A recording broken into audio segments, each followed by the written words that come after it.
Recipe तो मैंने आपके साथ कई बार शेयर की हुई है, एक से बढ़कर एक रेसिपी हो जाए, चाहे कुकीज़ के बारे में हो जाए, फ्रेंड्स या फिर टी केक के बारे में, ड्राई केक के बारे में हो जाए। लेकिन दोस्तों कहीं नॉलेज मैं आपको देना कहीं भूल ना जाऊँ, सो इसीलिए मैं आज के जो आपको साथ लेके आया हूँ कि हम प्रॉफिट किस तरह से मार्केट में सोच सकते हैं। क्योंकि दोस्तों कई तरह के जो हमारे प्रोडक्ट हम सेल करते हैं, चाहे आप केक में हो जाए, ब्रेड में हो जाए, वो कई तरह के अलग अलग तौर पर होता है। कई रेसिपीज़ मैंने इसके बारे में बताया हुआ है और मैंने आपको ये भी बताया हुआ है कि प्रॉफिट किस तरह से निकाला जाता है। और वो अगर आपने वीडियो नहीं देखी हो तो मैंने उसका नीचे लिंक में डाला हुआ है वीडियो, वो चीज़ आप वहाँ पे देख सकते हो कि किस तरह से हम अपना प्रॉफिट निकालते हैं बेकरी से रिलेटेड में, किचन से रिलेटेड में। सो फ्रेंड्स, आज की जो मेरी वीडियो है वो भी प्रॉफिट के बारे में। ये कोई लिखित में मैंने नहीं बताया, ये मैंने आपको कोई कॉमन सेंस में प्रॉफिट बताया हुआ है कि किस तरह से हम केक का प्रॉफिट देखते हैं और किस तरह से हम अपनी ब्रेड का प्रॉफिट देख सकते हैं। सो फ्रेंड्स, आज की जो मेरी वीडियो है ये कुछ इसी तरीके से बारे में कुछ अद्भुत नॉलेज मिलने वाली है। सो लेट्स स्टार्ट करते हैं। सो दोस्तों, हम बात कर लेते हैं सबसे पहले केक के लिए। हम अगर बात करें, देखिए दोस्तों, सिंपल सा तरीका है किसी भी चीज़ को नापने का। अगर हम केक अगर हम लेते हैं, सो हम प्रीमिस, हम अगर मैं आपको बताऊं कि हमें प्रीमिस अगर हम केक के स्पॉन्ज बना रहे हैं, सो हमें करीबन 200 ग्राम लेना होता है। 200 ग्राम अगर हम प्रीमिक्स लेंगे, सो करीबन उसमें 90 ग्राम से लेके 100 ग्राम उसके अंदर पानी जाएगा और 20 से लेके 30 ml तक उसके अंदर ऑयल जाएगा। इन तीन चीज़ों को अच्छी तरह से मिक्स करना है, फिर उसकी बेकिंग करनी है। बेकिंग का जो आपको पता है टेम्परेचर, वो 180 डिग्री पे रखना है। करीबन 20 मिनट के लिए 18 मिनट के लिए उसकी बेकिंग हो जाती है। सो वहाँ पे आपका जो केक है वो स्पॉन्ज रेडी हो गया। अब उसमें करीबन आपको 250 ग्राम या फिर 230 ग्राम उसके अंदर क्रीम होती है, प्लस फीलिंग होती है। उन दो चीज़ों को अच्छी तरह से मिक्स करने के बाद केक जो है रेडी करते हैं। अब दोस्तों उसमें रह जाती है खाली गार्निशिंग, वो चीज़ हमारी फिनिशिंग हो गई। ठीक है, ये तो अपना हो गया केक का पार्ट्स। दोस्तों हमारे इसमें अगर हम देखें तो नॉर्मल तरीके से हमारे कितने पैसे खर्च हुए। अगर आप कोई भी प्रेमिक्स लेते हो 1 किलो का, सो वो करीबन 200 रुपये किलो के हिसाब से आ जाता है। और अगर हम टोटल उसमें खर्चा भी निकालें तो हमारा 100 रुपये के हिसाब से जाएगा। क्रीम भी निकालनी है आपको 250 ग्राम, और उसमें से अपना जो प्रीमिक्स है 200 ग्राम, वो चीज़ भी निकालने के बाद अपना जो दोस्तों खर्चा अगर मान में लो तो ज़्यादा से ज़्यादा 100 रुपये जाता है। और गार्निश वगैरह अगर हम यूज़ करें, केक बेस वगैरह हम यूज़ करें, सो ज़्यादा से ज़्यादा उसमें 50 रुपये और खर्चा मान लो डिज़ाइनिंग के तौर पर।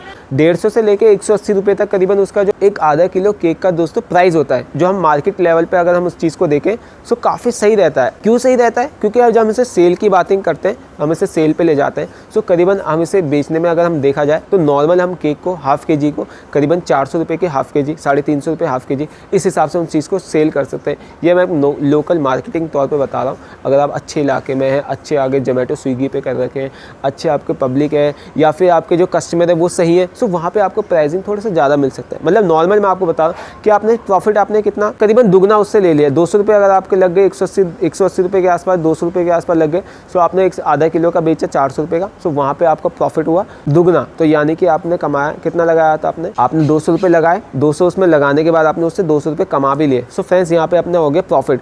अब इसी को अगर हम केक के लिए, हम ये तो हमारा था केक के लिए, इसी तौर पर अगर छोटी सी सोच मैं आपको ब्रेड पे भी ले जाता हूँ। देखिए फ्रेंड्स, जो हमारे ब्रेड के जो इंग्रेडिएंट होते हैं, क्या क्या होते हैं उसमें? Sugar, salt, bread improver, oil, east, आटा और वाटर। तो ये दोस्तों अगर हम इन सब चीज़ों के इंग्रेडिएंट हो गए। अब एक छोटा सा मैं आपको बताता हूँ नॉलेज।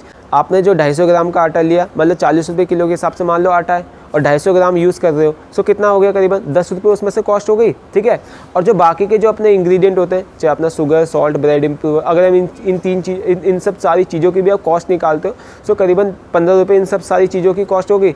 तो टोटल जो हो गया आपके 25 रुपये हो गए।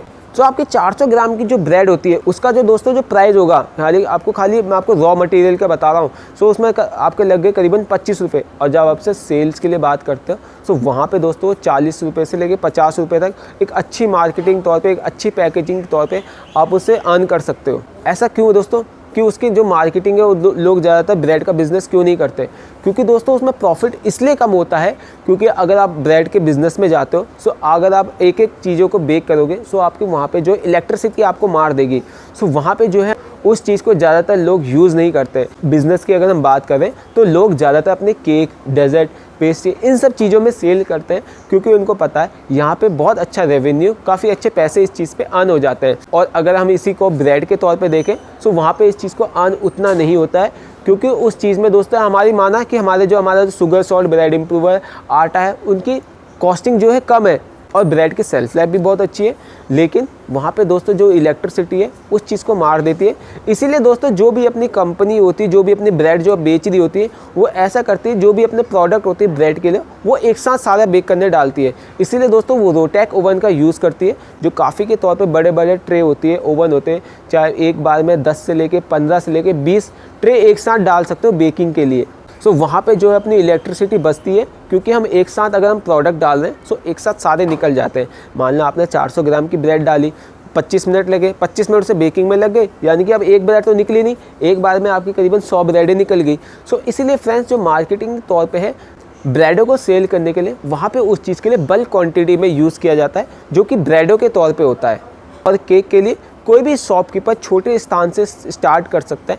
इसलिए मैं आपको बोलता हूँ कि अगर आप होम बेकरी स्टार्ट कर रहे हैं सो केक के लिए वहाँ से आप स्टार्टिंग कर सकते हैं। वहाँ पे आपको काफ़ी सारी चीज़ें मदद मिल सकती है। केक और ब्रेड की बात तो होती रहेगी, लेकिन वहाँ पे एक डेजर्ट के तौर पे कुकीज़ भी आता है, जिससे हम कुकीज़ के तौर पे भी प्रॉफिट में अच्छा कमा सकते हैं। कुकीज़ में भी एक अच्छा प्रॉफिट है, उसमें अच्छा प्रॉफिट इसलिए होता है क्योंकि वो टी के साथ, सुबह के साथ, मॉर्निंग के साथ हमें कुकीज़ की ज़रूरत होती है, लेकिन सेल्फ लाइफ भी बहुत अच्छी होती है, यानी कि 15 से लेकर 20 दिन तक कुकीज़ को कुछ नहीं होता, वो आराम से प्रिजर्व रहती है, उसको किसी चीज़ की ज़रूरत नहीं होती, क्योंकि उसमें किसी भी तरह का मॉइस्चर नहीं होता।